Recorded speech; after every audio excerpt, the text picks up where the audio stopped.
one of the things your body has to do in order to fall asleep and stay asleep is cool itself down. So a lot of people think like I want to be warm and cozy. I'm going to turn the heater up in my room, like be so comfortable, put all the blankets on, like whatever. You actually want your room to be cold and you want your body to cool down. So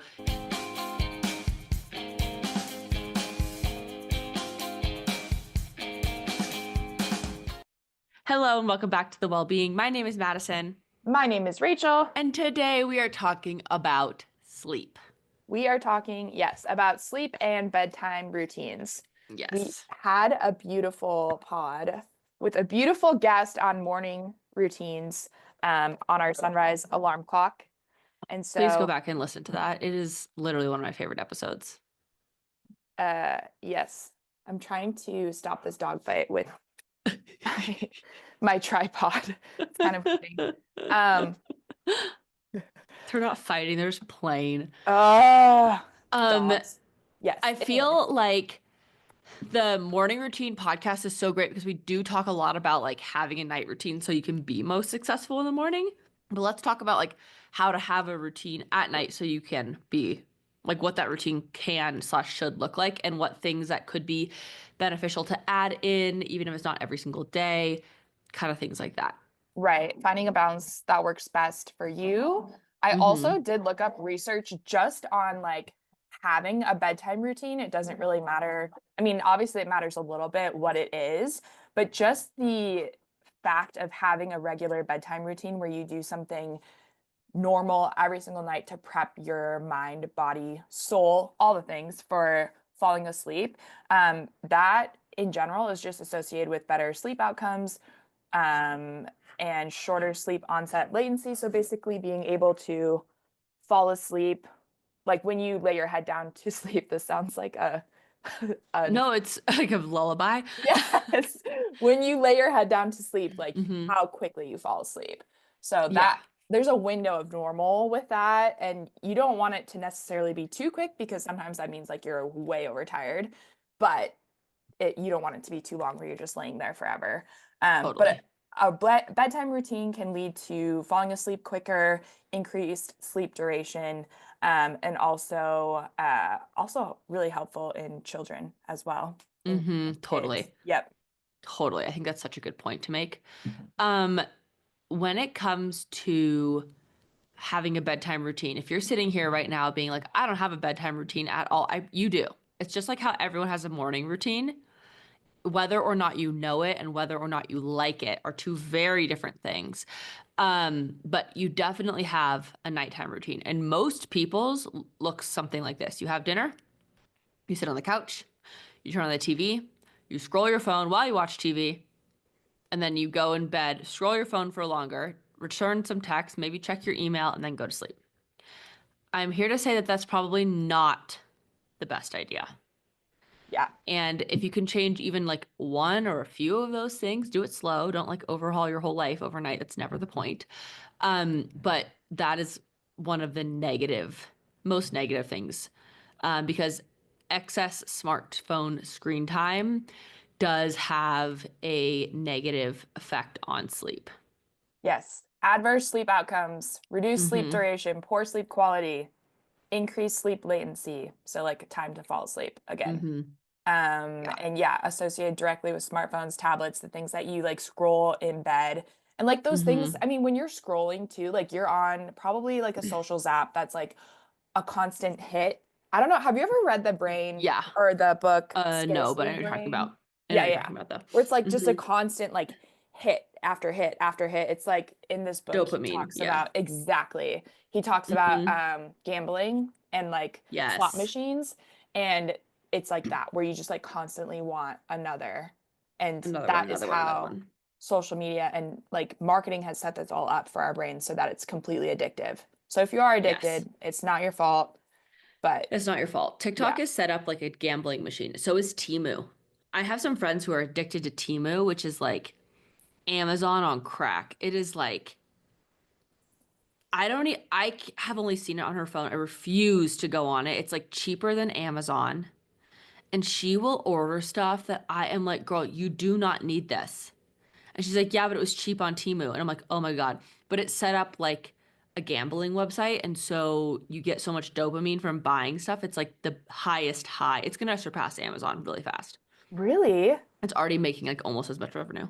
I feel like I've It's seen that, but crazy. it's also like get a shit ton of stuff for like free. And it's like, how is this working? And also that stuff Because it's has to slave be labor in different countries, but terrible quality. That which yeah, correct. let's stay You know, off. let's Yeah. stay off that topic. But Let's yeah, not. Or we hmm can yeah, we that can talk about well. that a different time.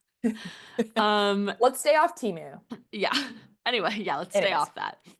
Um, just anything that you are doing in bed. And a lot of people will say, well, I'm wearing my like blue light blocking glasses. There's definitely, it might help a little bit, but it's definitely not enough help to be like, you're gonna solve this problem. Like if you already have an excellent bedtime routine, you turn the TV off and ignore your phone for 2 hours before bed. And like you're reading on your Kindle, but then like for whatever reason, someone calls you or texts you and you're like, oh, this is like my mom, it's an emergency, or like my sibling or whatever, and you need to use your phone, like that could be helpful in that case where you're like using those blue light blocking glasses. Um, but you don't want to be wearing blue light blockers all day because blue light Mm-mm. actually tells you to be awake and when to go to sleep. It's Mhm. just this excessive blue light that's a problem. And it's probably like not being the most helpful for your sleep in general. So Yeah. I on the morning routine podcast, I remember we talked a little bit since then. Since I got my sunrise alarm clock, I've been sleeping I with love it my so much. phone. I love it so much. She's amazing. I've been sleeping with my phone in my bathroom, which like it depends for everybody. Like if you're concerned about getting a phone call, an emergency phone call, like you might still want to sleep like with your phone in your room or things like that. I'm not saying everybody needs to do this. But one thing that I think is helpful is putting your phone at least on sleep mode. Like, and I always put it in my bathroom like an hour before I go to bed, and then I just read and like really wind down. But putting it on sleep mode, and then like you can set certain contacts in your favorites to be like those alerts will come through. So like you're not getting an alert from like Facebook or something. Totally. But Totally. if like your daughter needs to call you or like your mom or whatever, like it'll still come through, which I think is helpful. I agree. And like, I think I talked about on that podcast too how I like have this like trauma response linked to my phone because I wasn't allowed to not have it. I have very slowly put it further and further and further away from me. And I would like to report that in the last week, I have slept with it outside the room.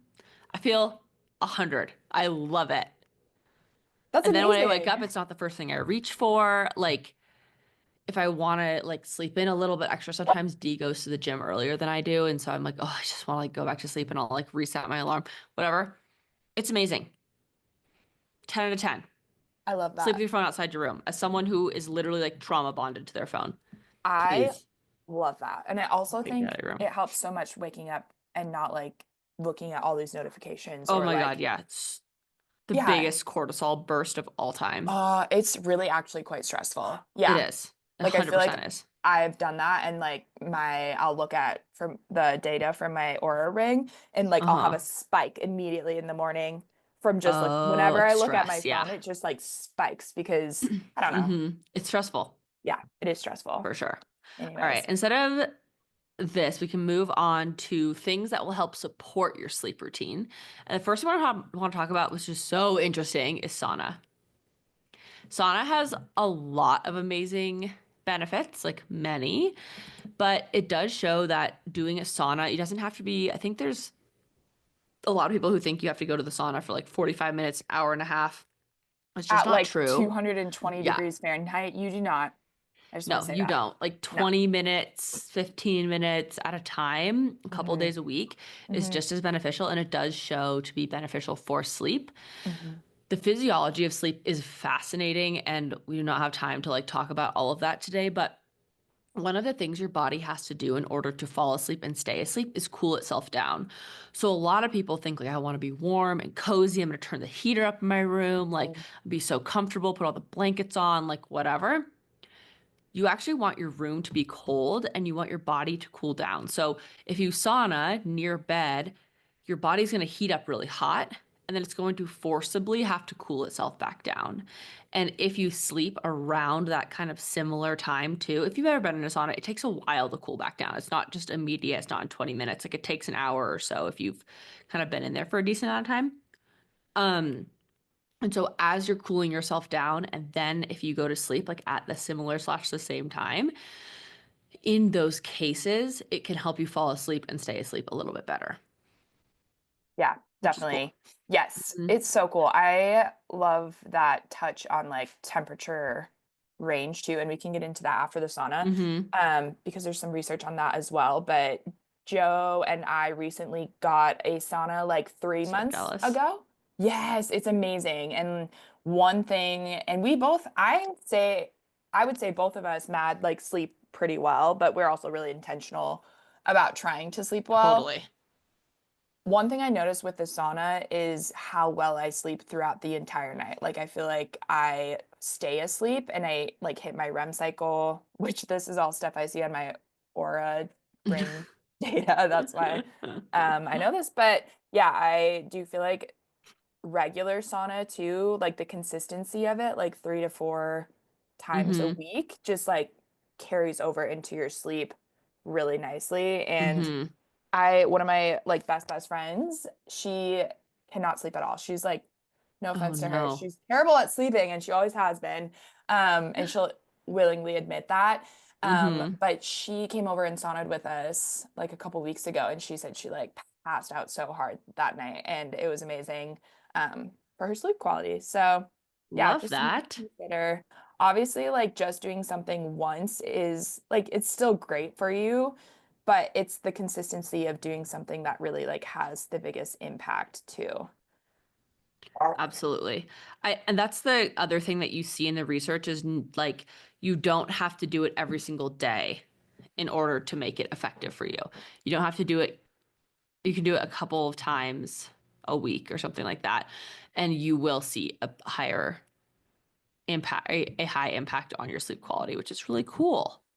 So many amazing um Yes, I things with think that. I one thing that I love about our sauna too, because I know you and I have talked a lot about Mm. what kind of sauna to get, like Oh my God, infrared yeah. versus yeah, versus like Steam or electric whatever, or a yeah. barrel sauna or whatever. Yeah. And we ended up getting this one that's called a sweat tent, and it's Mm-hmm. basically like a tent, and then it's a wood burning stove, which I think is So so cool. cool because then because we've talked about a lot with like you have to do a lot of things for mold Mm-hmm. prevention in like a steam sauna, Oh my God, especially if yeah. it's like all wood, which is Yeah. fine, but you do have to be really like cognizant of that. And actually like it shows like you should be sitting on a higher level than a lot of like Mm-hmm. the benches are in those saunas Mm-hmm. to prevent like all of that water accumulating and stuff. Yeah. So yeah, we ended up getting this one that's a wood burning stove and it actually only takes like 15 to 20 minutes to warm up. And It's it's like it amazing. gets hot in there. Like you can get it like over 200 degrees if you want.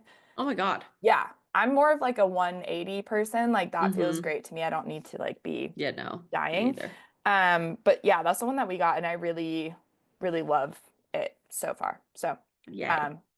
we also have a link for that. So I'll drop Mm-hmm. that in the show notes Yeah, for definitely do that. everybody. I think it's like $100 off, which is kind of a lot.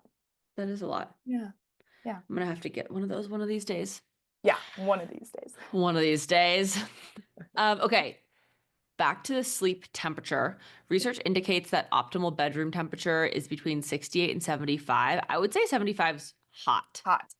Like that is probably on like the very highest end of how much it should be. Like 75 is warm.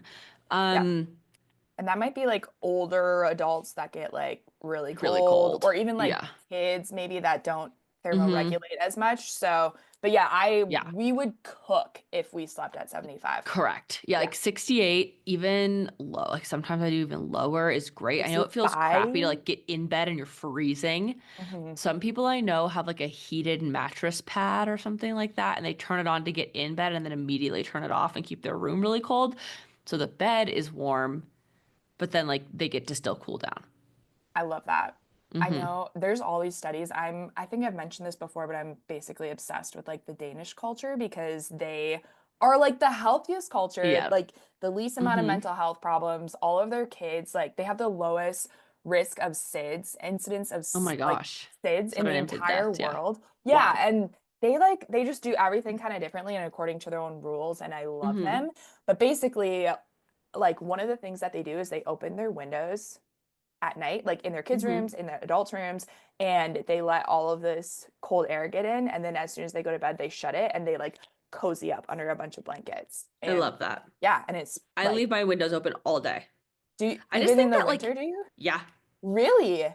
not in like the family room, but in our bedroom. Okay. I just feel like where you sleep at night, it just gets gross. Like, I feel like that air gets stale. And we even have an air purifier in our bedroom. Like, I just feel like the air gets stale and it grosses me out. Like, I wake up in the morning, I'm like, ew. I'm like, my bedroom is very clean, but I'm Yeah. like, ew. I think And, it's something to do with like, in my opinion, like mhm. two dogs and like a grown man. Oh, we do not sleep with two dogs in our room. You are a different breed. Yeah. They sleep on our couch. Our dogs also don't shed, which I think helps That's really a nice. little bit. Yeah, But but it's the room that I have a problem with. I'm like, get mhm. out of my space. Like I need to starfish. So, no, you are stronger than I. Mm, Our dogs, we just recently uncrate trained. It's been going very well, knock on wood. They both sleep together on the couch. It's very cute. that's adorable. It's That's so adorable. sweet. Go We have, tugboat. I Proud of know, him. we've ruined one very nice blanket, but that's it. Okay. And honestly, not the worst thing that could have happened. Um, but yeah, I just think it's gross. So I just open my windows almost every single morning when I remember. We leave it open most of the day. Even when it's, you guys, it's literally freaking negatives here, like most of the time. Yeah, Not it's anymore. It's like cold. in the 20s, but it's cold here. And so if you can do it, if I can do it, you can do it. Yeah, that's true. Hmm. Except, yeah, yeah. Anyways, yeah, so higher bedroom temperatures have been linked to various negative effects on sleep, such as Hmm. shorter sleep time, longer sleep onset latency, and increased wakefulness after sleep onset. So Yeah. these are all things to like take into account upon your like making a bedtime routine. Something Hmm. that I think is really helpful when trialing out a routine too is like write a list with like 3 to 5 different ideas of what you want your ideal bedtime routine to look like, and then Hmm. maybe choose like 1 or 2 things to start with a week or a Totally. month. Like start slow, Totally. start integrating them, give them at least 2 weeks to make sure. Like it's going to be hard to switch from like being on your phone, I think, to just like switching to reading or something like that. But Hmm. it's worth it once you get used to it. Yeah, I totally agree. I totally agree. Switching to reading changed my life. I recently read a horrible book that I literally hated every single word of, and I was like, this is the worst book I've ever read. And I was like traumatized from reading because it was so bad, but I had to finish it because I'm in a book club where I have to read this book. And I am still like, I've like linked that book to nausea. Like, that's how much I hate it. But I What gotta book start is a new this? book last night, and I'm very excited. Oh, I'm excited too. Hmm. I have like 3 chapters left of Onyx Storm that I'm reading so slowly because I don't want I'm it to be so sad over. for you. And also, last time I asked Maddie about it, she's like, "Oh yeah, I finished that in like 3 days." And I I asked her did. about it, and she gave me a face. And so I don't want to experience the face that she Yeah. made at like for the end of the book. So we're Oh, it's moving slow. so good, but so heart-wrenching. I like don't wanna. I'm I not ready. literally, I'm not you're ready. not ready. Do you have Mm-mm. the hardback? Hmm. Oh my God. I own the Kindle version, a regular version, and the Target special version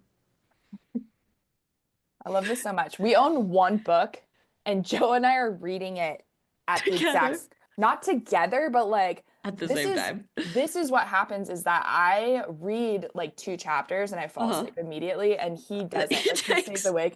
So then he waits, stays up reading That's it. so funny. He's like a few chapters behind me. It's like That's pretty, amazing. we've D crossed a refuses to read line. it. He's like, I don't want to read your dragon books.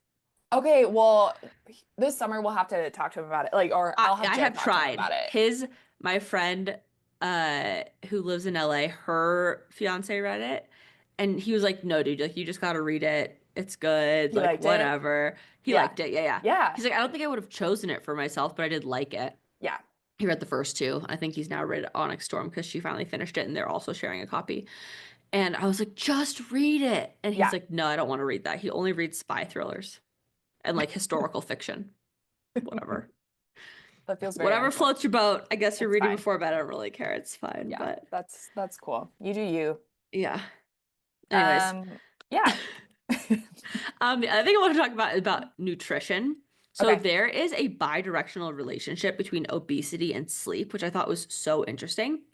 So, shorter sleepers, people who sleep less than 7 hours, tend to make poor nutritional choices, have higher caloric intakes than people who sleep greater than 7 hours a night. So, if you are like, I'm having a hard time losing weight, which I know that we've talked about on this podcast, like lifting weights and eating protein and like all of the things, if you are not sleeping, that is the foundation of health, just period. But it is especially the foundation of trying to lose weight because it is legitimately more difficult to lose weight because you have a harder time. And there's also like hormonal reasons for this, but will have a harder time making those good food choices.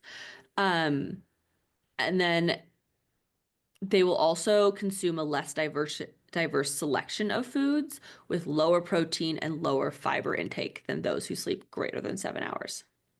That, I mean, that makes a lot of sense too, because Totally. honestly, like days that I like, if you're going to the airport really early or something and you don't Mm-hmm. have a lot of time, like I'm not making great choices that Hi, I day will be only necessarily. eating peanut M&Ms and Diet Coke that day.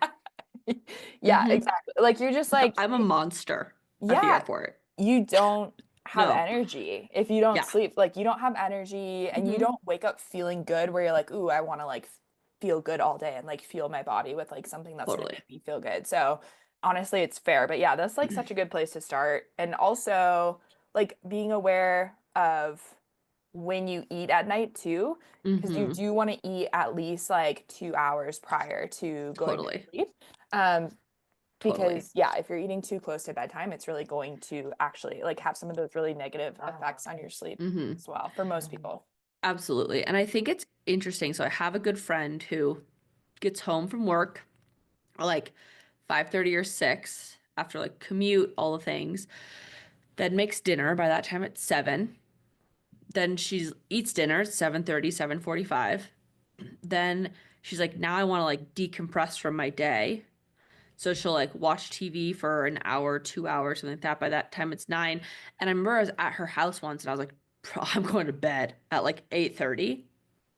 And um, she's like, yeah, I won't go to bed till like 11 or midnight. And I was like, what are you saying to me? Like, literally, what? And she was like, well, I have notes to finish writing. I have this to do, that to do. And like, I'm like, okay, but just like go to bed. She's like, I can't sleep because I have so much stuff to do and then I have to decompress. And I'm like, my point about this is this is not shameful. This is not your fault, but maybe kind of like creating a different relationship with and boundaries with like workplace things and getting home on time and making maybe like meal prep on Sundays to make making dinner easier so it doesn't take as long. Things like that can make a huge difference in your sleep routine because it really, really, really does matter. That's my I point. love this and I completely agree. And I think if you're in a spot, I think one thing that I've really learned this past year, and a huge piece of it too, is like connecting with you, Maddie, is setting boundaries for yourself and like advocating for yourself. And this isn't an option that everybody has, but it is for me personally, like my journey, it was something I was creating for myself where I was like, oh, I can't do that because I have to work that long, like those long of hours. And like I can't drop back to like 32 hours or whatever it is. Like I can't rearrange my schedule like that. Like I need to be doing this. I need to be working all the time, like super long hours. And some people do. Like I do understand that. But it is so helpful to rethink your priorities as far as like your health and like for instance reprioritizing. Like I always try and make time to go to the gym now, like always, because it resets me, it resets my brain. I do better at my job when I have something else going on in my life and like when I can focus on like things in my life too versus like just work all of the time. And yeah, if you are somebody that is able to jimmy around your schedule a little bit where like maybe you drop back and have that extra hour a night where you just like an hour a day where you just like get to decompress and like you are way less stressed and like have time to sleep or time to like have a bedtime routine or a healthy like evening routine that like resets you to where you want to be. I think that's super important. It is really important. And we do, like, there are some people, like, I think of my friends who are in their medical school residency, and it's like, you're not sleeping for 3 years. And that is just like the way that it is. But if you have a job, like, I know a lot of our people have jobs like physical therapy clinics or social worker clinics or things like this, where you do have extra time you probably need for notes and all these things, like, try. I used to be that person, and I still tried my best to sleep. Like, um, it was definitely more difficult than it is now, obviously. Like my hours now are very strange. Um, but at that time, I remember where I was seeing patients from like 9 to 5 every day and Tuesdays and Thursdays until 6 and whatever. I made sure that like I wrote my notes like while I was seeing a patient, even if it wasn't their favorite thing and whatever, because I needed to prioritize my own personal needs, if that makes sense. It is important. Yeah. Prioritize yourself, friends. That's the point. Yeah. Yeah, and you have to. And like some people might think it's an inconvenience, but that's their prerogative and like you're taking care of yourself. And that's the most important Totally. thing so that you can like take care of others in your life that need it too. So, yeah, that's kind of like a little bit of a tangent, but I think sometimes you really think you have no options and no choice and like you make these excuses for why you can't do that, but if you sit down and actually like think about it and create a plan, there are options. So, challenging everyone to do that for yourself um, because it will make a huge, huge Yeah, difference. Yeah. absolutely. Um, anything else? I'm gonna say my favorite thing from today. I have one more, and Okay, this go. like we touched on a little bit for morning routine too, but it's just like the lighting in your bedroom. There's actually research on this that higher bedroom light exposure at night is associated with decreased sleep efficiency and increased wakefulness after sleep onset, greater sleep fragmentation. Um, So this is something to keep in mind too. Like the lighting that you have in your room, like an overhead light might not be the best option, but like maybe something that is a warmer color and then also it can dim like while you're reading Mhm. and things like that actually does lead to better sleep and like helps your circadian rhythm like stay on track as well. So, Mhm. yeah. Love that. Yeah, My, that's so interesting. I know. I see these memes all the time that are like, we have not very many rules in my family, but one rule in my family is that we never turn on the overhead lights, I agree with that. which is really Overhead funny. lighting. We switched out like all of our light bulbs when we moved into our house because it was Yeah, like that bright aggressive. white. Yeah, exactly. No, Yeah. you have to choose like a yellowy dimmer situation for sure. Hmm. Yeah. For sure. Yeah. Um, but at night I like shut off all the lights and I'm like, stop and just turn on my lamp. Yeah. Mhm. Your alarm My clock. rise-centered alarm Yeah, clock same. lamp, which I Yeah. love so much. I It's such a good know. light. It's so good. It is. I went Yeah. on a walk with her the other day, and she is just so lovely. I think I saw like a story of yours with Tugboat and another Oh dog. yeah, and her dog. Was that her dog? Yeah. Okay. Yeah. Oh, cute. The golden, really cute. So cute. Very cute. Okay, my favorite thing from today was that saunaing just a few times a week overall will increase your sleep duration and just sleep quality, which I think is so fascinating. Yes. I love that one. I think my favorite one is just thinking about creating a bedtime routine. Just creating an intentional bedtime routine that works best for you. Doesn't have to be what everyone else is doing. It doesn't have to be like 20 steps of something. It could be three things that you do every night that preps your mind and body for sleep to know that it's time. So, Absolutely. yeah, I love Love it. this. Yay. Also two very random things that I didn't remember till just a second about sleep that I was talking to my group people about sleep the other day. And if you're waking up in the middle of the night around like 2 a.m. and you're over the age of 35, it could be a problem with your progesterone.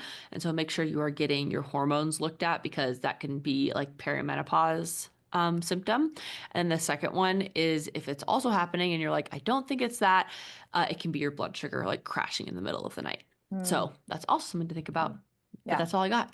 Anyway, I thanks for love it. listening. Thanks for listening. Yeah. See you next Bye. week. Bye.